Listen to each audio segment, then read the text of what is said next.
Okay, I think we're good. Continue. Okay, yeah, so we'll continue then. So, Yeah. yeah, so the draft schedule that was submitted to us last year, from minor hockey didn't have that 5 to 6:30 time slot on it.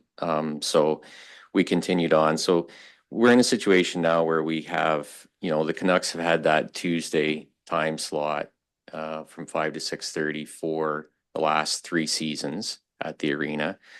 Um, like I was saying just before, we understand that minor hockey, their numbers are going up and that they're going to require ice time.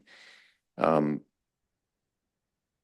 but to be fair, there are other groups that support the arena as well.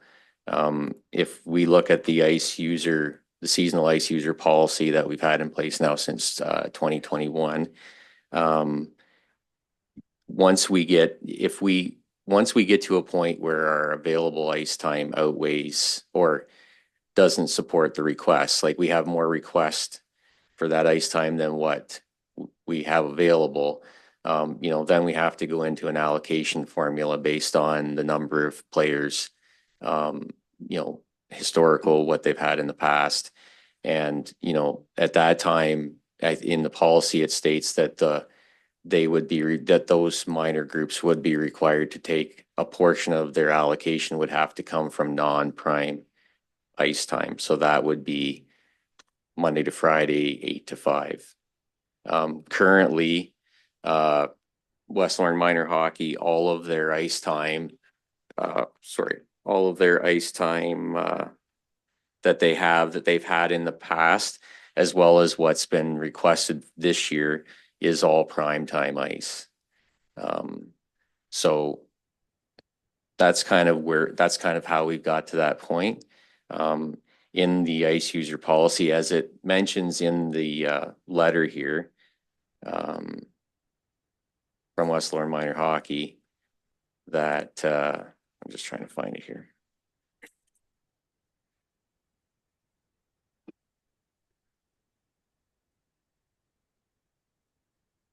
So when a group or club has rented ice time for at least 2 consecutive years, they shall receive first consideration for the use of the same ice for the following year.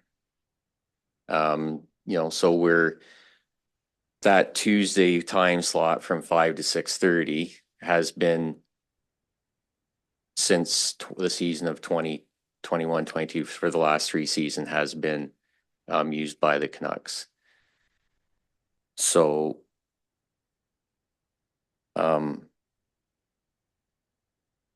I guess one question for Terry on this that wasn't 100% clear from the letter is, so currently minor hockey has Tuesday nights from 6:30 on, 6:30, yeah, from 6:30 to 9. Um, are you looking to pick up that 5 to 6:30 plus the 6:30 to 9, or is there an opportunity to shift that? There could be both situations there because we currently have during the week our U8, U9 teams are going to have a shared ice practice because of there's no ice availability for that earlier time slot. If we had that time slot back for the Tuesday, we could sneak in and do a 1 hour practice for another team in there and then move everybody up.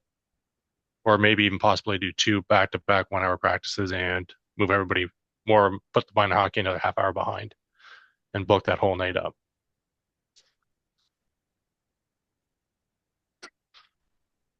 So I guess so the situation we find ourselves in now, and like Terry said, it's probably only going to get it's going to I don't want to use the term worse, but it's going to get busier next year. Like obviously this season is going to be tight, but Yeah. if their numbers continue to grow, it's going to get busier for the 2025-2026 season, which, like I said, at that point, by the seasonal ice user policy, we're into an allocation of time, where the groups aren't going to necessarily get every time that they need or that they want. Um, it makes it difficult for us when if this is how it's going to be, then it makes it difficult for us when we're still dealing with draft schedules at this late stage in the game. You know, we're a week away now from actually starting to make ice, and we're still getting, well, you know what, we may need this, we may need that. It's hard to put a schedule together for a season. We have other groups that have come to us over the last 6 or 8 weeks wanting to book ice at the arena to use the facility that we're continually putting off and saying, well, you know, we can't commit to anything until we have our main users, which is West Lorne Minor Hockey and Skating Club. We can't commit to anything until we have, you know, that in place. And unfortunately, a lot of times what happens is that these groups, after asking a few times, they look elsewhere. So I think that in all fairness to staff, if we're going to be in this position where we're going to have to start utilizing some type of an allocation model, because there is the demand, that, you know, these numbers, these schedules and requests are going to have to be in much earlier in the season to give us time to work through this. Through the chair, I have a question to Lee. In the past 3 years of the Canucks using the ice, has there been any contract issues? Like wanted to change their schedules because they didn't have the team in place or so on and so forth? They've abided by their contracts, no problems, failing? Not? Yeah, they've 100% fulfilled everything that we've asked of them, and Yep. The 5 to 6:30 time slot for that group isn't ideal either. No. They prefer 7 to 8:30 or something like that, but for the last 3 seasons, that's all I've been able to provide them, right? So Okay. they make it work. Yep. All right. And there's weeks where they don't come in because they don't have a team that can make it. They still pay. Okay. Yeah, they don't ask for. Any waivers or anything? No. Nothing? Okay. No. I'm all in favor of supporting the West Ogden skating organization, Dutton Dunwich. I also see the opposite side of the, you know, the contracts and allocating of ice, and it's a big task. Through the chair, I think to Terry, that's kind of where I was going with the question about the Just the timing of it. Yeah, I mean, I think that for this year, if I think we can work, if there was some way of, or if, you know, maybe there's a chance that the Canucks would go to a later slot on the Tuesday. And then if, you know, if minor hockey wanted to shift and take that 5 o'clock, and then just kind of, you know, for this year, flip if it's more of a thing where it's the younger kids that you don't want on the ice later in the evening, maybe that's something like that is a possibility to get us through this year. Yeah, I'll take a look at what our draft schedule looked like and see, kind of run a couple of scenarios and see what that looks like. See if we did do that flip for the Tuesday. To the chair, just another question. What is the cutoff time for ice allocations this year? Or supposed to be? And maybe we should be bumping it ahead by 2 weeks or 3 or a month or whatever. Yeah, the policy doesn't outline a hard date as far as requests. We've asked, we've put that out there that we would like them as soon as the groups know. Like I said, it does make it somewhat difficult to try and form a schedule and to accommodate everybody when we're at this point. And I mean, Adam obviously he's had a draft schedule that he's been working on kind of as things have been coming in over the last couple months.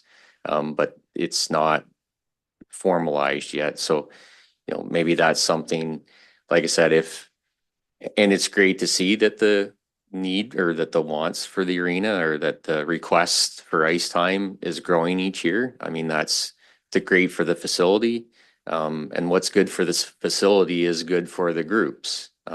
It's very much a symbiotic relationship. The facility wouldn't be there without the groups support. And without the facility, the groups wouldn't have a place here in West Elgin to play. So, it goes both ways, and it is still obviously we have to look at it as a business too on the other end. And so if, going forward next year, if that's where we're at, where we have more requests than we have available ice time, then I think that we should look at setting some kind of a deadline, for whether that be, beginning of July, end of July, where, the groups have those requests in, we can go ahead and we can set a schedule. And then, if there's additional requests that come in after that, then that's going to have to be allocated based on availability at the time. No, go ahead. Through the chair. Thanks, Lee, for that. Terry, is that something that you feel West Lorne Minor Hockey could manage as like an end of July deadline? This year we closed our registration. I think it was June 30th. And then we kind of looked at some of the registration numbers. We had problems with a few teams trying to recruit players. And honestly, if we put a hard deadline, that kind of might help everything kind of getting prolonged. Because I told them I wanted a number at the end of July for team wise, and we were still kind of chasing a few loose ends here last couple of weeks. That kind of just got firmed up this week. So it might put us in a bit of a pickle, but it's just one thing you got to deal with, I guess. What about, if I may follow up to that, the idea of establishing a deadline and then, that deadline, if it gets surpassed, an additional fee to motivate people to meet the deadline. Would that work? I think like the importance of actually losing your ice time is a big enough fee to pay. Like if you don't want to lose that ice time, you're gonna have all your ducks in a row and a good schedule ready to go at that point. I would assume, right? Okay. And then just one other follow-up, if I may. Again, wonderful that our programs are growing. It shows that the community, the population is getting younger, which is great. And we, for a number of years now, very creatively, we're opened up our arena to other groups coming in to fill those gaps, and that was incredible. So now things are changing again, and being proactive and looking at the next season. Maybe not so much this season because things are pretty much set in place.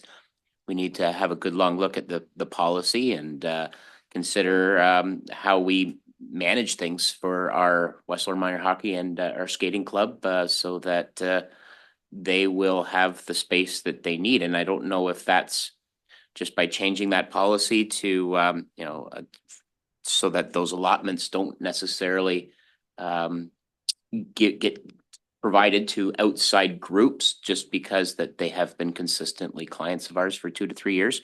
Perhaps there's worth a conversation about resident versus non-resident fees to sort of encourage the local groups more. So obviously some work needs to be done, but at this point we're sitting here end of August. It does put everybody in a bit of a tight spot to have to try to scramble and change our policies at this point. So I think that we need to look at having a good long talk over this winter about next year's policies at our arena and see if we can adapt our policies to meet the needs of some growing clubs. I agree. It's fortunate that we have some growth in our arena, and it's a little hurdle we have to kind of figure out how to get past. But I came on this board nearly 7 years ago, and I remember sitting in at the first meeting, and the discussion was how much longer could we keep the doors open on the facility. So it's a better position by a long ways we're in today than we were back then. I think, you know, we have to give priority to our local residents. They kick in a lot of money every year from the tax base, so yes, but we have to also give staff a clear policy on how to deal with it, because it's not fair to staff to be hung out there and not be able to give answers. So I think we need to create a better timeline and work with it. If changing that time frame helps minor hockey, I think that's a good thing. And you know, I think we still have to realize that we have some pretty good ice time for minor hockey here. I hear from some other arenas. I have a 12-year-old nephew who practices at 8 o'clock in the morning, because that's where they can get ice time in London. So, you know, I think we have to have a little give and take too, but I think we need a better policy. So I think that's about all I got to say.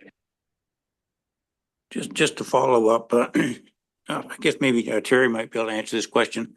In your letter, you mentioned that if you're not able to get this particular ice time, you may have to go afield to find some ice. Yeah. How many skaters would be involved, or what teams would be involved if you had to do that? No, you're probably looking at 30 skaters or so, and possibility of 2 teams. Okay. Thank you. Yep. And through the chair, just one thing I want to mention as well. And Adam has a draft schedule here, but there are other time slots open right now. Not every single hour of primetime ice has been spoken up for. You know, so there is that availability. It's just to, you know, if minor hockey needed time, you know, I don't know if that's, I think you've had that discussion, but you know, there is that opportunity that there are times available, such as Friday night, where there is open ice. But it seems like we're talking about not just ice time in general, but specific ice time, right? So I think there's potential. I think that obviously the policy worked over the last 3 years, has worked very well. The seasonal ice user policy has worked very well, just because we've always been able to accommodate through shuffling and going to this group and saying, can you slide back an hour to make this work? And, you know, can you jump from this night to this night to make this work? I think that all the groups, Westland minor hockey included, have been very good over the last few years in adjusting, making small adjustments in order to make that schedule work. Because when you're working with blocks of time, you can't just necessarily move it half an hour, right? Because it doesn't create a window. It doesn't create another block. So they've all been good. And with the amount of ice time that's available and the requests that we've had, we've been able to accommodate. But I think that, like you mentioned, Ken, now that we're getting to a point where we are, and things are growing, and we're going to be, there's going to be more requests than we have available ice time, than we need to adjust our policy or to add something in our ice user policy that is going to help staff be able to have those adjustments made and make those allocations and have a draft schedule or have a schedule ready by the time the ice starts to go in. So I guess my question is, where are we going from here? I think if Terry can go back and look at the schedule and see if that change helps some and where it would free up time, and then we could talk to the chiefs. I'm sure they won't be happy this late in the time changing it, but maybe it will work for them too. But I think if that's where we're going, I don't know if we need a resolution. It can just be the direction of the board maybe, but if that's the where we're headed right now, is everybody happy with that? Yeah, at this point, I think we have to honor that hour and a half to that group. From discussions I've had with that group, they're having a hard time everywhere. They've lost hours at other arenas already, and we have to remember that they might not be a West Lauren hockey group, but it is an Elgin Middlesex group that encompasses us, and there are local players that do play on that team that use that ice time. So I can definitely see about time shift, but I think we do have to honor our hour and a half to them, especially for this season.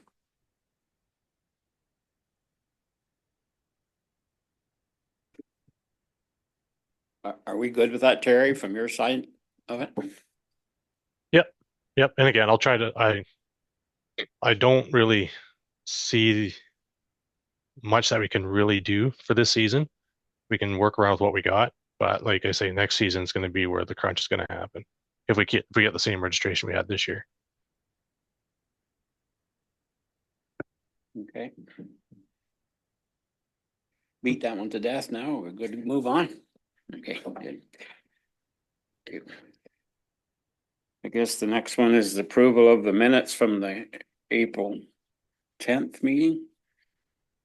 So I'll need a I'll make that motion to approve the minutes. move by Jim, seconded. Bill, all in favor? Yes. Carried. Business arising from the minutes, anything we need to talk about there?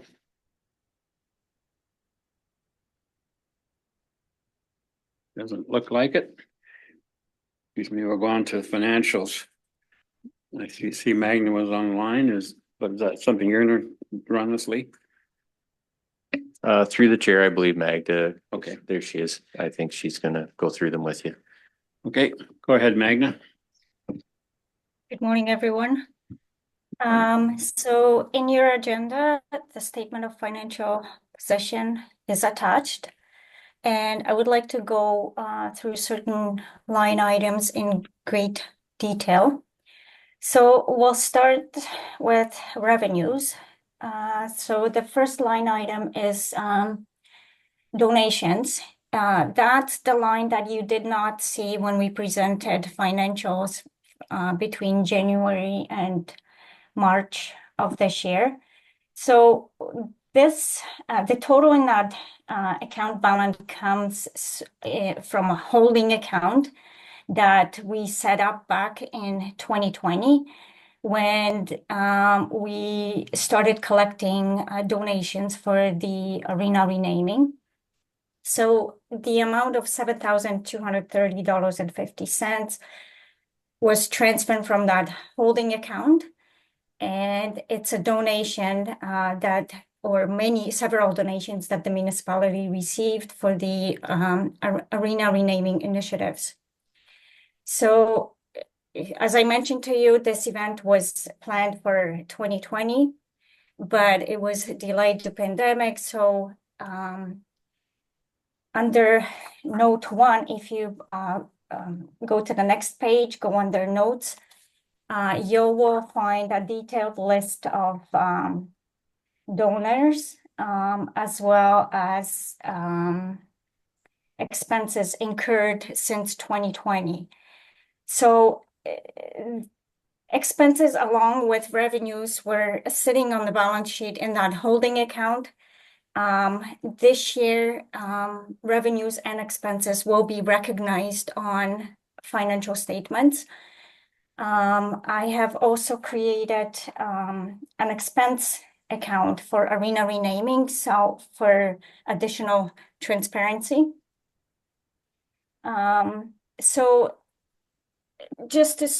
Revenues, so the list of donations we've received since 2020, we received $11,360.50 in donations.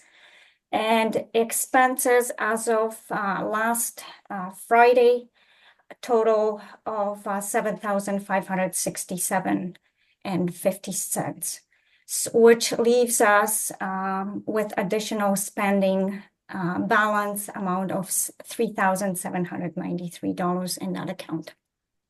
Does anybody have any questions? Line item? Okay, the next item is grant from Dutton Dunwich. So you know that this is the calculation of the annual deficit billed to Dutton Dunwich in the first quarter of the new year. So there's zero balance in that account. Next is ice rental revenue. And there is, currently we have $86,000 in that account earned. There not much change since March, since we disclosed March 31st financials. The only there was additional revenue for the first week of April that was billed. And I would like to draw your attention to note 2, which is aging accounts receivable balance. So as of last Friday and since March of this year, we were unable to collect fees for the ice rental. So that uncollected amount includes both ice revenue and interest on that we have charged on the unpaid balance. So this revenue, if it's not collected by September 1st, because that's, September 1st is kind of the cutoff date for when the new skating season starts. So that balance in accounts receivable will need to be written off and expensed under bad debt expense, for which I would need board's authorization. So there is significant balance for that West Lawn Minor Hockey owes $1,353.22, as there's another Kevin Summers, $1,331.36. The rest of them, so the other 3, which is First Edge Hockey, and then Mark Lathy and Jonathan Cameron, those are ice rentals that we were unable to that revenue we were unable to collect. Last 2 do not live in West Elgin.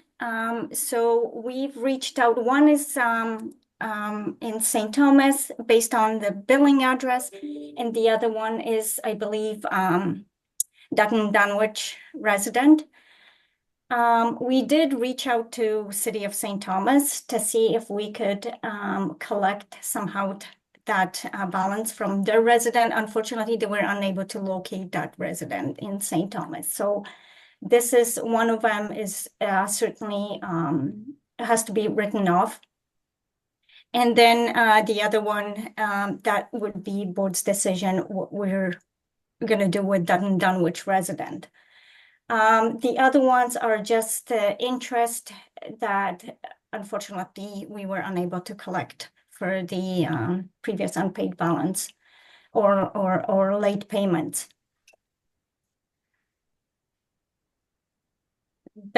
Before I move forward, does anybody have any questions on that?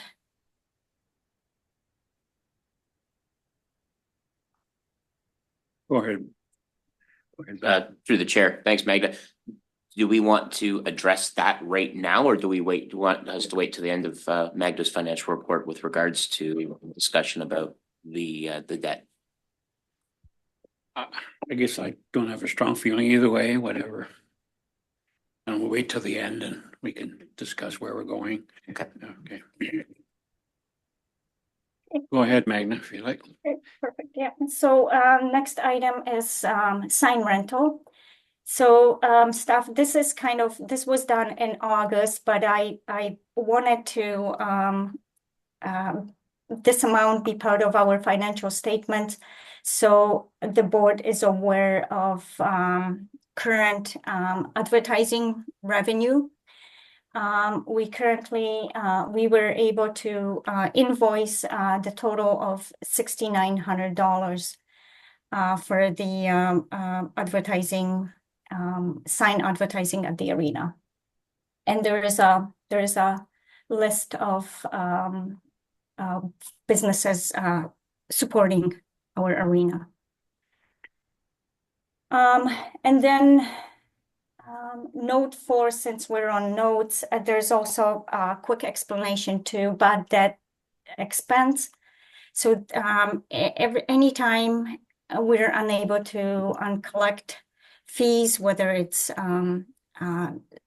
sign revenue or ice rental, we expense that uncollected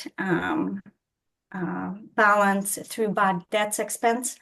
So there was, at the time of financial statement presentation, there was one business from whom we were unable to collect a sign revenue since last year of September. So we decided to write that amount off.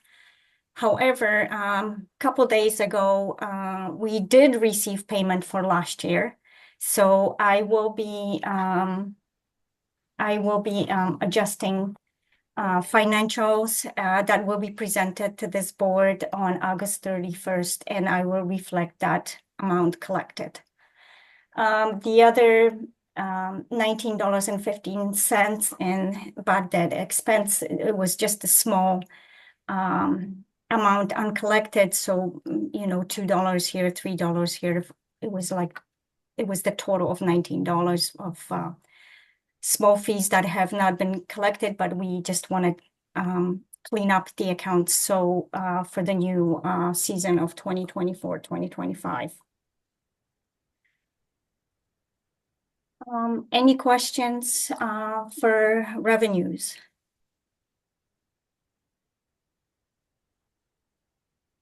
See Say none. any, go ahead. Right, so I'm going to move over to expenses. There is not a lot of changes. Typical accounts, so wages transferred. So if there is any kind of work by municipal staff being done at the arena, wages are transferred accordingly. There was a significant amount spent on maintenance, on building repairs and maintenance. I believe overhead doors have been repaired. And then there is approximately $1,200 that we pay for annual inspection to the classic fire. Besides that, no utilities, as you know, our utilities have to be paid. So there is a change in those expenses. And besides that, there was no other significant expenses since March 31st.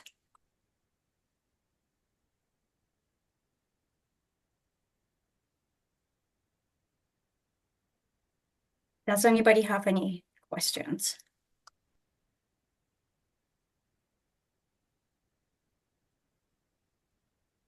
Don't see any. I guess it's all pretty straightforward, I think. You want to at this time go back and talk about the ice rental balance. I guess the two biggest ones are minor hockey and Kevin Summers. I don't know if there's an issue with billing there or what's going on. I don't know if Terry can address the minor hockey one or not. Actually, I just sent an email out to our new treasurer. So we got into a treasurer switch, we'll say, at our board of directors meeting here back in April. And I'm just wondering if it got lost in the transition between the two. So I asked her to follow up, the new one to follow up and just look back at all the stuff and send her the amount that we owe. So hopefully we get that cleaned up here soon for you.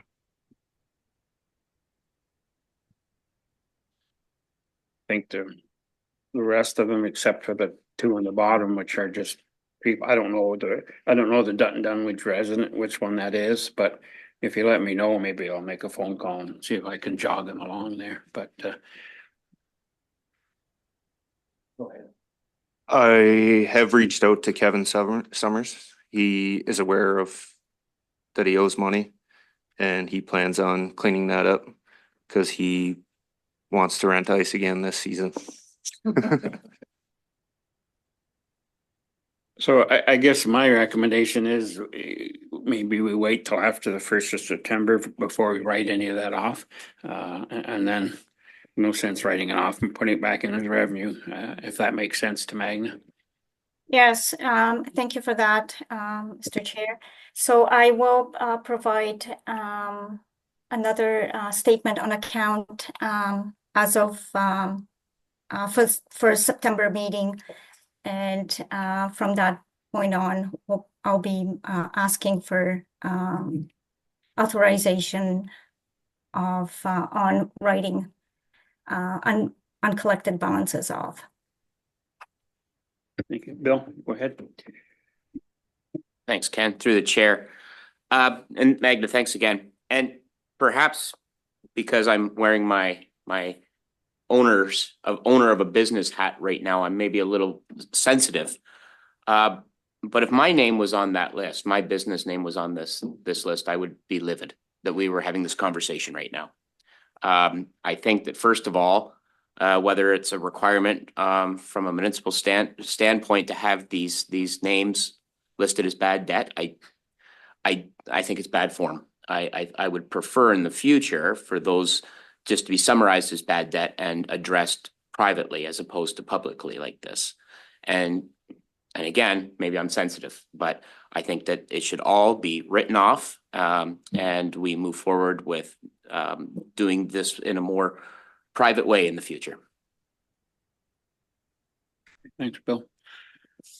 Any other discussions on that?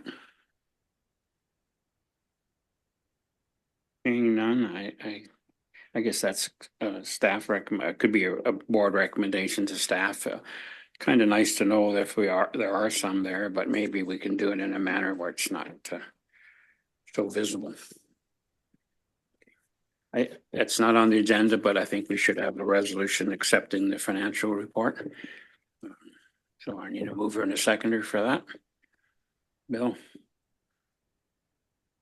Ryan? All in favor? Carried. New business, skating club update. Guess that's you, Jim. Thank you, Chair. Yeah, the skating club registration has been opened up, and hopefully we're going to have a successful year. We already have 2 families that have worked off their required volunteer money. So that's good to hear. And like I said, we're working at registration.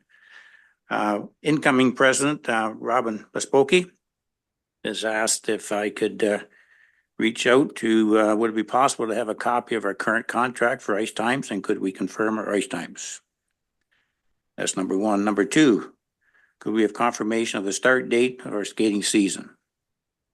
And number 3, we'd also like the skating club to put our name forward for the sponsor ice for public skate.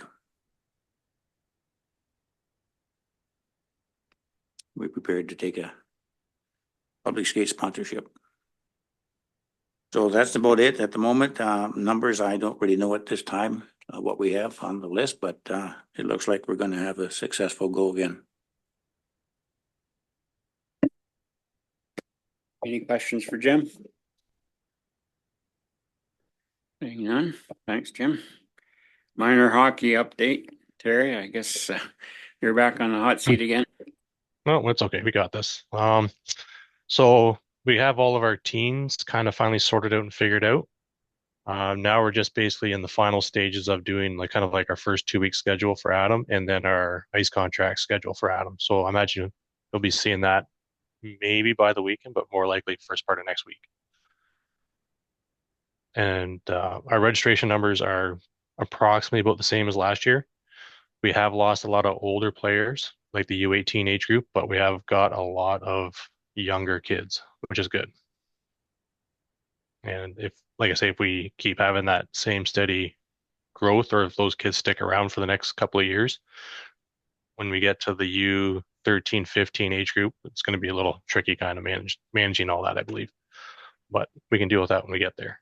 Other than that, we're doing pretty good here. Thanks, Terry. Any questions for Terry? Seeing none, we'll go on to the arena renaming update. So our event is this Saturday from 11 till 4. It's going to be a day filled of lots of excitement. Hockey Hall of Fame is going to be there. There's going to be interactive games, inflatables, face painting. Food trucks will be on site as well. Firefighters will be there doing pub ed. The skating club, West Lorne Minor Hockey, as well as Craft Hockeyville are going to have tables set up for registration, information and stuff like that. Bo will be on site as well. He'll be doing autographs from 11 till 1. At 1 o'clock will be the unveiling ceremony and words of thanks. That's about where we're at. Thanks. Any questions? Go ahead, Bill. Thanks, Ken, through the chair. Jen, thanks for all the work that you've done to put this together. It's exciting that we're finally there, and I'm sure you'll be happy to see the end of it because I know it's been a lot of work. Couple questions. First off, the sponsors that helped us to put this together, and I know a lot of them were from years ago. Will they be recognized on Saturday, or can we, I'm not sure who's speaking at 1 o'clock, but as far as I know, it's just the 2 mayors that will be speaking on Saturday, as well as Bo and the Horvat family. I am hoping to have the sponsors recognized that day as well. Looking back at the sponsorship levels, some of them had sponsored like specifically the Hall of Fame. Others had specifically sponsored like the inflatables. So just making sure that they're prominent throughout the spaces. awesome, great. And one other quick follow-up, if I may. I had been approached by West Lorne Minor Hockey with regards to now, is the arena going to be open that day for washrooms or anything? We went through a site plan yesterday and we are hoping to have everything out in the park and pavilion area and not opening the building. Okay. And the reason I asked was that some of the folks from West Lorne Minor Hockey were wondering about banners, banners being hung. But I guess it's a moot point at this point if we're not going to be in the arena. But I'm guessing there are some banners that they're hoping will be hung at some point. Not sure if That brings another issue with space for banners that needs to be addressed. Current banners were hung prior to the Craft Hockeyville celebration and it's maximized. So yes, there are, I'm not sure how many, Terry might know, that were won this previous year and they need space to be hung up, but I believe minor hockey should maybe come up with some kind of policy on number of years to display instead of trying to jam them all into. Any comments on that, Terry? Yeah, I think that's a good idea. We should go through and maybe just either do it by years or by significance, maybe. I don't know, but we can come up with something, that's for sure.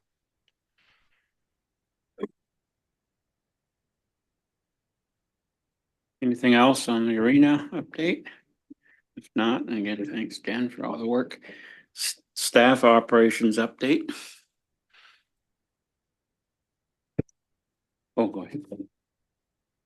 Question. I actually forgot to mention something when we finish up the financials. Yeah. I talked to Lee. I asked for maybe a minute on the agenda. My question was the money that came to the from the Kraft Hockeyville, the 250,000. I was just wondering if that went into the general account or whether that was a separate entity. And if it was a separate entity, was there any indication of that maybe being invested until we started to use the money? I think you recall that conversation we had just a bit, but maybe I should have mentioned that when Magna was here, but is she still on? Just curious about that with money Yeah, sitting so- maybe. So at the end of last year, council approved the establishment of two reserves for the arena. One was for the dehumidification system, and the other reserve fund was established for arena upgrades. At the end of the year, we've transferred $250,000 that we have received from Kraft Canada.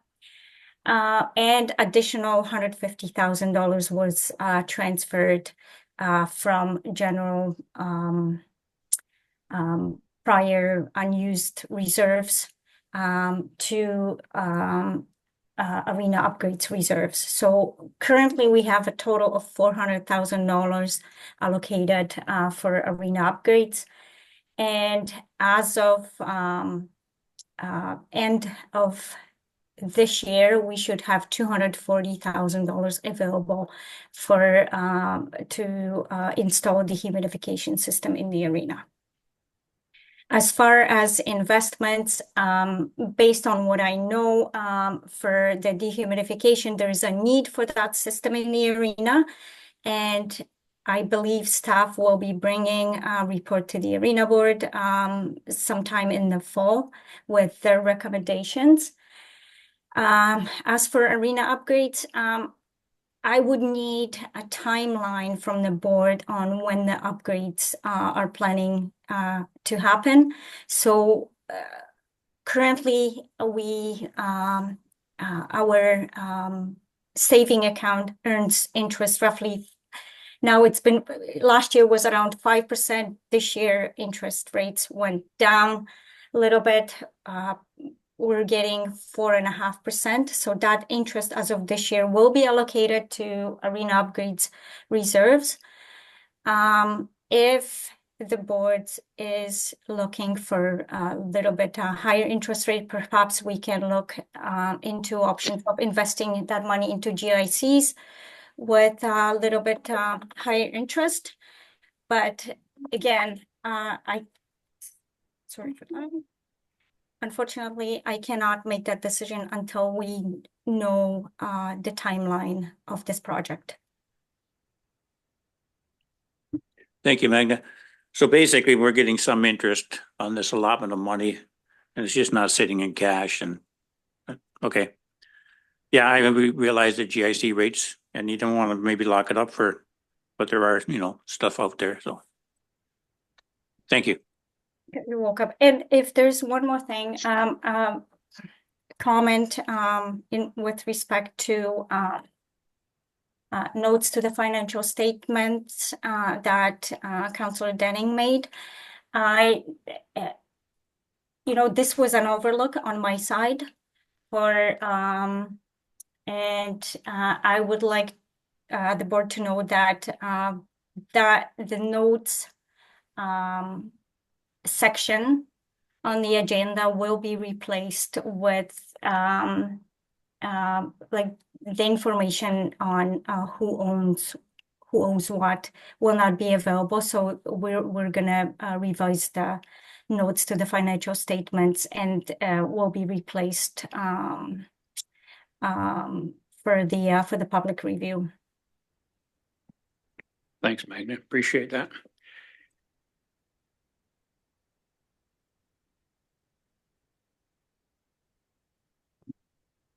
Currently, we are planning on starting, I believe, September 3rd. I just talked to Drennan yesterday to schedule startup. We are shooting for having minor hockey on the ice I believe it is September 16th. For the first week, it'll be strictly minor hockey with their conditioning skates that they require all week long and into the weekend. The following week, the September 23rd will be the start date for skating club. Most other groups will be starting that week as well, other than a few adult groups that don't start till possibly October 1st, and some don't start till after Thanksgiving. With our men's league and stuff like that.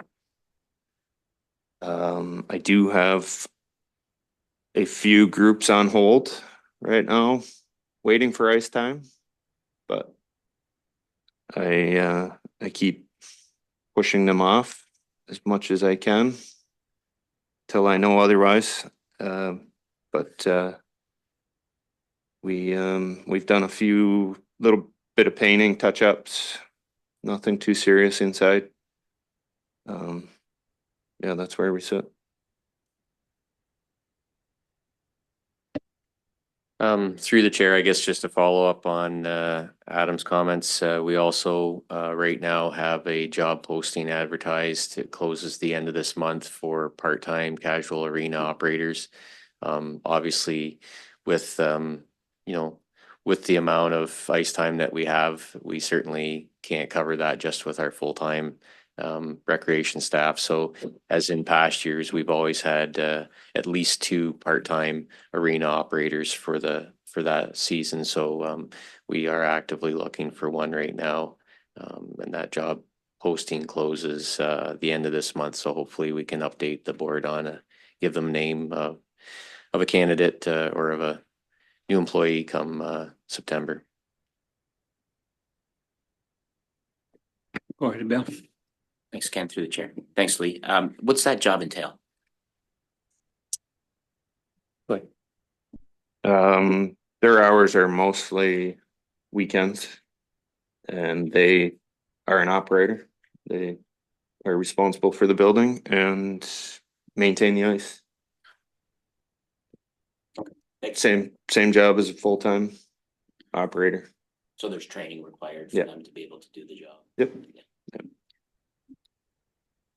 Just a question I have to Lee, and could be a separate item, but it's not on the agenda, so we'll do it under staff operations update. Any news on the hiring of the architect for the arena improvements? Yeah, through the chair, we'll have something for the September meeting. Good. No other questions to staff? Anything else we should be talking about while we're here? Doesn't look like it. If not, I'll need a motion to adjourn the meeting, and we'll meet again on September 11th. I need a mover and a seconder. Jim, Bill, all in favor? Thanks, everyone. Yeah.